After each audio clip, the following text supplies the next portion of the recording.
మనం బిజినెస్ చేయాలంటే క్రియేటివిటీగా థింక్ చేయాల్సిన అవసరం లేదు. జస్ట్ మన కాపీ కొట్టడం వస్తే చాలు. మనం చిన్నప్పుడు ఎగ్జామ్స్లో ఎలా కాపీ కొట్టేవాళ్ళమో అలా కాపీ కొట్టడం వస్తే చాలు. మీరు 3000 crores సంబంధించిన బిజినెస్ బిల్డ్ చేయొచ్చు. అది ఎలా అంటారా?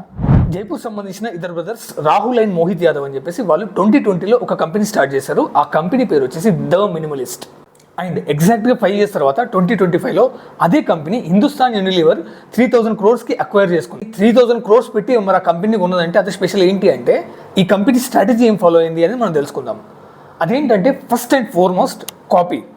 వీళ్ళు కంపెనీ స్టార్ట్ చేసే ముందు అమెరికన్ కంపెనీ అయిన ది ఆర్డినరీ అనే కంపెనీని ఎగ్జాక్ట్గా కాపీ చేసి మన ఇండియాలో లాంచ్ చేశారు. అదేం లేదు, నార్మల్ బ్యూటీ ప్రోడక్ట్స్. ఆ బ్యూటీ ప్రోడక్ట్స్ని కాపీ చేసి ఇక్కడ ఇండియాలో వాళ్ళకి సంబంధించిన ఇండియన్ మార్కెట్లో తీసుకొచ్చారు. అండ్ సెకండ్ స్ట్రాటజీ వచ్చేసి లెస్ ఈస్ మోర్. అంటే వాళ్ళ ప్రోడక్ట్స్ ఏవైతే ఉన్నాయో కంపేర్ టు మామా ఎర్త్ అండ్ పెద్ద పెద్ద బ్రాండ్స్ ఏవైతే ఉన్నాయో వాటితో కంపేర్ చేస్తే చాలా తక్కువ ప్రోడక్ట్స్ మీద ఫోకస్ చేశారు. మామా ఎర్త్ లాంటి కంపెనీస్ 200 ప్రోడక్ట్స్ వాళ్ళు మార్కెటింగ్ చేస్తే వీళ్ళు జస్ట్ 40 to 50 ప్రోడక్ట్స్ పైన ఫోకస్ చేశారు. అండ్ థర్డ్ వన్ వచ్చేసి ప్రోడక్ట్ క్వాలిటీ. వీళ్ళు మార్కెటింగ్ కంటే ఎక్కువ ప్రోడక్ట్ క్వాలిటీ పైన ఫోకస్ చేశారు. వన్స్ ఒకసారి ప్రోడక్ట్ నచ్చింది అనుకో ఆటోమేటిక్గా కన్స్యూమర్స్ వచ్చి తీసుకుంటారు. ఈ 3 స్ట్రాటజీస్ వాడి కాపీ బిజినెస్ని 3000 crores క్యాష్ చేసుకున్నారు.